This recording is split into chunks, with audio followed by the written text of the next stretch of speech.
Hello, I'm Ian McDonald with Omafra, and I'm here with Peter Harvey from the Cookstown area, and we're going to be talking about no-till today and green planting and cover crops and crazy crops and biostrip till. So, Peter, you've been doing a lot over the years, and just interested in your insight on some of the things, trying to create an environment where people feel more comfortable maybe taking a bit of a step towards less tillage in their system. So we're just going to sort of walk ourselves through your system and let you sort of tell us your experiences and ideas on where people might want to start. We're primarily a cropping operation now. At one time, we were livestock, originally a beef feedlot, and then we shifted to a flock of sheep. I guess I'm the fifth generation on this farm. It's been over 150 years in the family. And for a while, I farmed with my dad. And then as he got older and slowed down, my daughter farmed with me for a number of years. I guess we started no-till back in the 80s. Primarily as my dad was getting a bit older and slowing down, we were looking for a way of reducing labor and also trying to control some erosion on some sloping land. Maybe talk about your crop mix, Peter, and the soil types, and you've talked about the topography, maybe a little bit more detail about the slopes and soils together. We grow corn and soybeans, some edible beans, either cranberry beans or black beans, and some winter wheat, and we try to get as much cover cropping in there as we can. A lot of my soys and corn are grown in a system where I have 15 feet of corn and 15 feet of soybeans. Some people call it crazy strips. I've been doing that for about 10 years. It's a fairly high management system, but it has had some rewards. Our soils vary from anywhere from an Allison sand up to Schaumburg clay. Fair bit of my land is on an old glacial lake. We got about 0% slope, but we do have some rented farms with quite a bit of slope. We actually have one farm that's hilly enough that we always try to keep in hay up some of the hillier sections when we had livestock, and now there's a small portion we don't even bother cropping. A good chunk of the land is systematically tiled. Even all the rented land over the years, I've either done some systematic or random tiling in that land. And you're playing with quite a few different systems within the concept of no-till. Maybe just talk about, why are you in no-till? Well, the initiative getting started was labor savings, but I see a huge benefit to soil health. We have a large rain event. We have very good water infiltration. We live sort of down the valley. You can come down our road on top of the hill. You can look around and pick out the fields that where there's more water laying, and sort of my fields sometimes stand out. There's no water on them, which is a nice thing to see. So I definitely think there's a lot of advantages in soil health. It's a bit of a system. We try to avoid soil compaction by keeping weight down in machinery and low pressure tires and that type of thing. What crop do you green plant into? I'm not a real pro at this. We've done it a little bit, primarily beans. I've done soybeans planted green. I've done edible beans into cereal rye, but I'm a little more cautious with them. I always try to kill them before I plant. And you are 20-inch corn and soybeans, and sometimes you no-till and sometimes you strip-till, and you've also started to dabble in biostrips a little bit. How are you making the decision on which way to go each year? I prefer to no-till. Strip-till is primarily used, if I do use it, is in edible beans.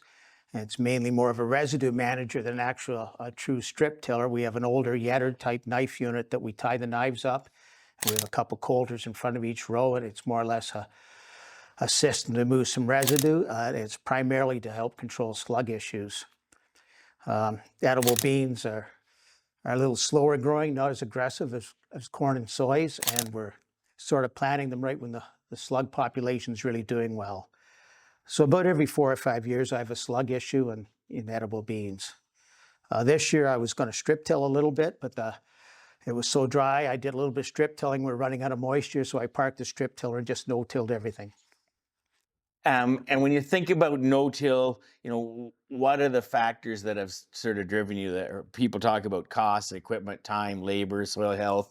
Does any one of those stand out the most for you, or is it the combination of them that really is sort of the ace in the hole? I think it's a combination. There's definitely, I believe, a real savings in cost.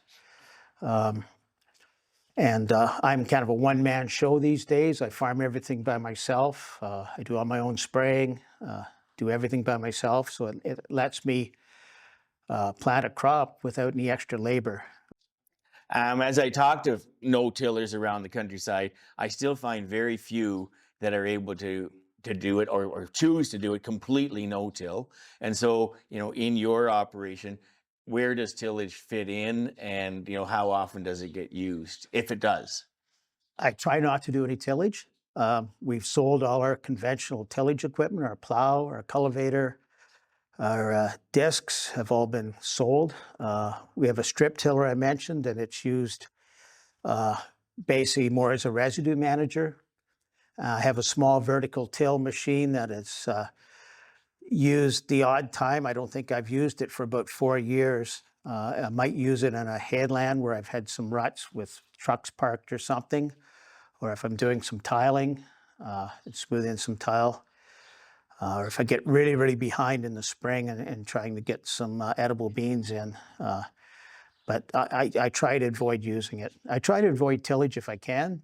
To me, I don't see much benefit in an extra pass over the field if I can get the same results with no-till. So if you consider 100% of cropping, what percentage of that would see any tillage at all in a given year? Some years 0. This year I no-tilled 10 I strip-tilled 10 acres. The year before that, I maybe did 25 acres of strip-till. Very, very small percentage. Very good. And so just talk about the implements that are available for the no-till system, what the planter and other things. I guess there's 3 pieces of machinery that are important. My sprayer, basically, I have my own little pull-type sprayer that we use it for herbicide application. I also use it for a lot of my nitrogen application. We use it for putting 28% N on wheat and have it modified to be able to put nitrogen on with Y drops in my strip cropping system. We drive in the soybeans and be able to run the strip in the strip so we can run Y drops in the corn. We're set up with a smaller tractor with narrow tires and crop dividers so we can do in-crop application with it. Early in the spring, we used my tractor we use for planting with larger tires to do herbicide application or fertilizer application. So instead of changing tires in our equipment, we just changed tractors. Then the next, I guess, important component is the planter itself. My corn planter does pretty well all my planting except my wheat and some cover crops. So it's kind of a farmer engineered unit. And we use it for our corn, our soybeans, our edible beans, and a little bit of cover cropping. And your combine is silver, and how is it for managing the residue out the back in terms of how important residue management is on the combine for the system as a whole? It does a decent job. We're not running a huge header. In my strip cropping, corn and soybeans are only running a 15-foot head. So part of my issue is getting so I don't throw residue into my adjacent strip, and I don't want a lot of residue going into my area I'm going to be planting into corn, or a lot of residue, more residue going into where I'm going to be planting my soys. And we run a 25-foot head in wheat, and it does a decent job. Not perfect. But I think it's important to try to do the best you can in residue management, especially no-tilling. So, people talk about no-till and they talk about all the different factors that come into play, equipment, residue management, rotation, cover crops, timing, and patience, having that sort of psychological weight. What are the factors that you find are the the most important in your no-tilling experience? I think it's important to have a machine that has some adjustments that you can make. Uh, in my case, we run coulters in front of our units, primarily to deal with all the residue when we're no-tilling soys into my corn in my strip cropping, because we're planting right on top of the row. Our trash whippers, we take them off for everything except corn. But I think that's the most important component, getting out of the planter and having a look. In terms of patience, it's not a lot different than conventional farming. You know, if you can go out and take a handful of dirt and it makes a ball, you probably shouldn't be out there doing it. It's the same principle.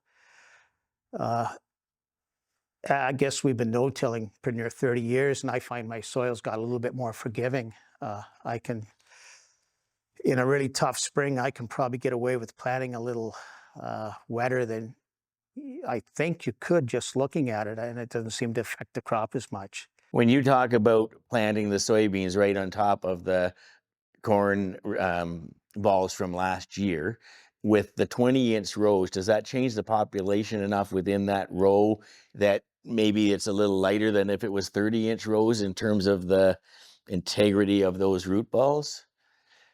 Yeah, we sometimes definitely have struggle getting a stand up the population a little bit and plant a little deeper than I would.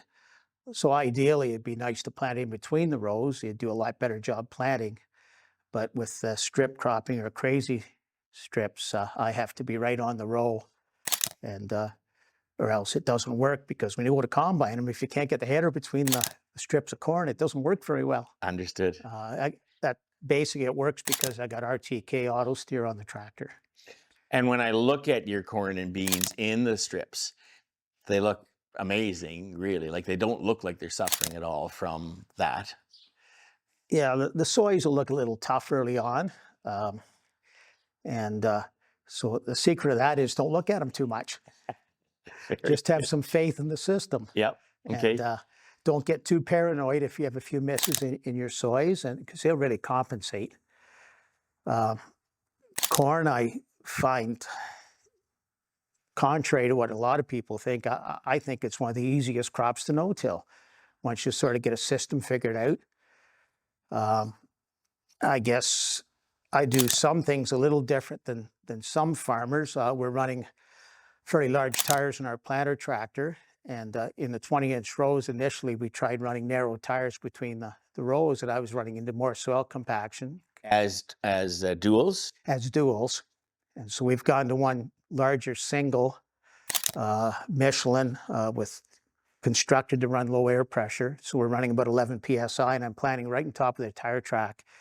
And you can't really, if you look at the crop, I can't visually see a difference between that. So I think it's working better than trying to straddle the rows with duals.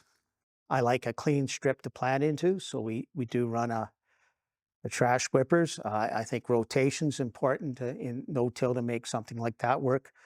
No-tilling in the soybean stubble is really easy, really nice. And edible bean stubble is even easier because there's no residue. And my experience with biostrips is also similar. It seems to be very nice to plant into. And when are you terminating your biostrip? I'm still trying to figure that out. I'm in a learning process. This past season, we terminated it fairly early, well before we planted the corn. I may try doing a little bit later. I'm sort of trying to gain knowledge from other people and trying to make it work in my farm. But again, I'm like a lot of farmers. You know, it's a new system. I'm a little cautious at trying something completely out of my comfort zone. Understood. In your no-till system, many people consider the planter the most important piece of equipment. So can you talk about the planter in terms of what's different about that planter compared to a conventional planter? I think there's a couple key components. I think I have a single disc dry fertilizer openers. I think it's important to get the fertilizer in the ground. So we're trying to band all our phosphorus, a portion of our nitrogen, and a bit of potash. We're also putting some 28% N on with the planter. So I like to have about 100 units of N in my no-till corn. And that gives me a bit of fuel for the crop to get going. I guess we run Keaton seed firmers and spike closing wheels. Some trash whippers just in corn. We take them off for edible beans, take them off for soys. So the planter is basically set up to do a majority of my fertilizer in one application. So we're putting on banded dry starter mix, some 28% nitrogen, and we're using a 624-6 pop-up because some of my soil is a little deficient in phosphorus, and I don't like bulk spreading phosphorus. I try to get as much on close to the seed as I can to be efficient. Very good. So I think the important component is you got to get the seed and the fertilizer in the ground, and I think some nitrogen close to the seed in a 2x2 is crucial for no-till corn. And how successful is your setup at closing the trench after you've dropped the seed? I don't normally have issues unless I'm planting a way too wet, and that tells me I shouldn't be in the field.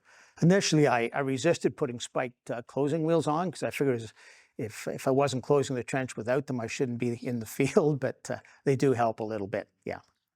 When you consider your no-till system and you think about, what some of the neighbors are doing more conventionally, are there any hurdles that you've had to deal with? Nothing too major. I think fertilizer management has to be a little bit different. I don't think bulk spread urea on top of the ground and then, trying to no-till. I don't think that's a very effective way of fertilizer usage in no-till. I don't think I'm much different than my neighbors that are conventional. I kind of remember back when we were farming conventionally with my dad, and we have a couple rented farm that are heavier clay with not a perfect drainage system, and we were always working those fields too wet, trying to get them in on time. And now even if I do go a little bit too wet and push them a bit, I'm not doing near as much damage because I'm only going over the field once. And as I mentioned, we try to keep our equipment relatively light. Do you think, again, relative to the neighbors and such, are you losing anywhere as a function of being in no-till? I definitely don't think I'm losing anything in corn. I think my corn yields are right up there. I think in terms of the township average, I think I'm running about 110% of the township average in corn, and we have pulled some pretty amazing corn yields in this strip cropping management system. Soybeans, I think I'm running about average for the area. There's people definitely doing better, but part of my strip cropping system maybe penalizes soybeans a little bit. Just Because of the light interception by the corn? Yeah, because they're shaded. And planting into that much residue possibly hurts them a little bit. Can you just talk about how you manipulate the populations in the strip crop rows, like higher population in the outside rows, and what that's doing for you? Yeah, so the big benefit of my strip cropping system is sunlight utilization. So to try to utilize the sun in the outside rows of the strips, we're upping the population. So we're going as high as 45,000 on the outside row and about 36 to 38 on the inside rows. And this is in 20-inch row corn. I haven't got this totally figured out, but it's kind of fascinating. So I'm pretty low tech. I just use a soybean plate, and it's a 60-cell plate, and it's bigger than my corn plates in my vacuum planter, and it increases the population in the outside row by a certain percentage relative to the rest. So I don't fool around with different sprockets or anything like that. So it's pretty low tech. And is it purposeful why all the rows in the fields with the crazy strips are north-south? Or is it just the field orientation? I think it works better north-south, but I not all my fields are that way. It's basically whatever works best for length of the field. So the headlands take a little bit of a beating in my strip cropping system. So the less headlands I can have, the better, because I'm always turning on them. When I'm doing in-crop applications, the soybeans get tramped a bit. And it's always soybeans in the headland? I have done other things when I have livestock. I did have red clover, and I have tried some other crops. I've had oats, and they work not too bad.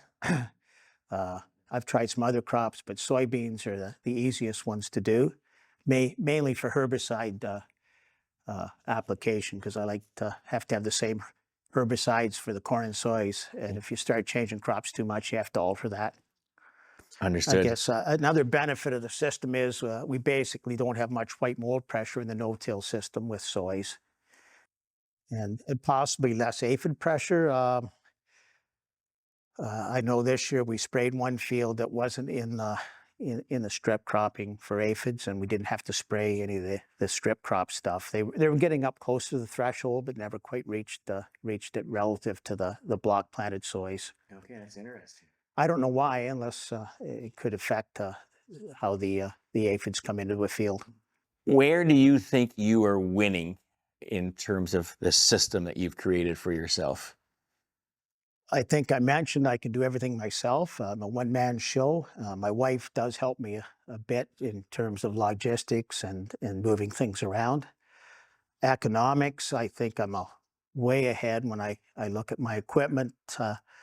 Most of my work is done with a 115 horsepower tractor and one pass over the field, and then some fertilizer and herbicide or fungicide applications later on. And you sort of mentioned that you'd sort of been calculating what your fuel usage was per acre or per bushel. Are you able to share those numbers? Yeah, we just pulled up my total fuel consumption for last year. So that's including combining and running augers and even moving snow. I think it worked out to 18 liters per acre. So I don't know whether that's good or bad, but so it worked out about $30 an acre total fuel bill over all my acres. And there'll be less equipment because you just don't have the number of pieces and stuff like that. Yeah. I imagine maintenance of all of equipment is very important in the system. Yeah, I try to, I don't really like fixing equipment that much, so I'm trying to reduce my equipment, but we do have to keep bearings and things and replace disc openers. And for as long as you've been doing this, could you ever foresee stepping back from the reduced tillage system or the no tillage system or close to it that you've developed for yourself? I definitely wouldn't. I'm getting older now, so if I had to do that, I think I'd quit. Gee, to me, it just seems like such a simple system that works. In terms of simple, I don't mean simple management, but I mean in terms of trips over the field and um, just having to make as much labor involved. There isn't near as much, but it isn't a simple system. It's almost a higher management system. So you're trading some management for iron. But the timing seems to work out. Like each segment of it seems to have its time and they're not overlapping, like trying to till ground and plant at the same time. Yeah, when I'm by myself, I couldn't be timely if I had to do it by myself and run tillage in front of the planter. Very good. Any advice to anybody who's sort of sitting there thinking there must be a different way, I need to look at some other things, where to start or who to talk to? What would you suggest to others? I think talking to people that are making it work successfully is definitely a good idea. Every farm's different, and you almost have to try on your farm and see what works. I have a bit of a weird philosophy. If you're going to try something on your farm, something a little different, I like to do it in a high-profile field right by the road and make it a decent size. So I have a 10-acre field I call my research and development field right along the road. And that gives me incentive to do a decent job if all the neighbors are driving by and looking at it. And it's still big enough in my operation that I'm going to put some effort into doing a good job on it. And if it doesn't, try to figure out why. I'm not going to do a 2-acre field at the back of the farm. But again, it isn't all that complex. You have to change your mindset a little bit. So basically, you have to figure out a way of getting the seed and the fertilizer in the ground, and that's basically it. Your weed control isn't a whole lot different than conventional. You have to do a burn down sometime in the system to replace a tillage pass. But I think the weed spectrum will change. We have more trouble with perennial sow thistle and burdocks and even Manitoba maples creeping in from field edges than we do with annual broadleafs or annual grasses. But that's kind of my thoughts on it. So yeah. Well, any last thoughts before we wind up here, Peter? I just think it's a good system. Like it makes me money, and as I get older, I like working less, and it seems to work for me. But I think you have to change your mentality. Part of why it works for me is that I don't actually like driving tractors. So less time I can spend in a tractor seat, better and is better. And it is a different management system. And does it give you more time to enjoy your farming? I find so many people are so busy nowadays. Are they ever getting a time to sort of appreciate what they're doing? Well, one of the things I really enjoy is walking fields and looking at crops and trying to figure out what's going on. But I've got a bit of a problem. I'm a bit of a perfectionist when it comes to crop production, so I'm always finding something I should be doing in the crop. So my wife complains we never take holidays. So, but I enjoy the challenge of growing a crop and doing a good job at it, and Awesome. trying to learn. So. Well, Peter, on behalf of those that will see this seminar, thank you very much for taking the time to share with us your experience and thoughts. And are you open to people contacting you if they have questions? Oh, sure. Yeah, that's how I learn. I don't have a whole lot of original thoughts. I pick a lot of other people's brains. A lot of people smarter than me is how I've learned how to do things. So, no, I'm open to share my experience with anybody. So Very no good. problem. So your contact information will be there for anybody that wants to get in touch and have a chat with you. Thanks very much.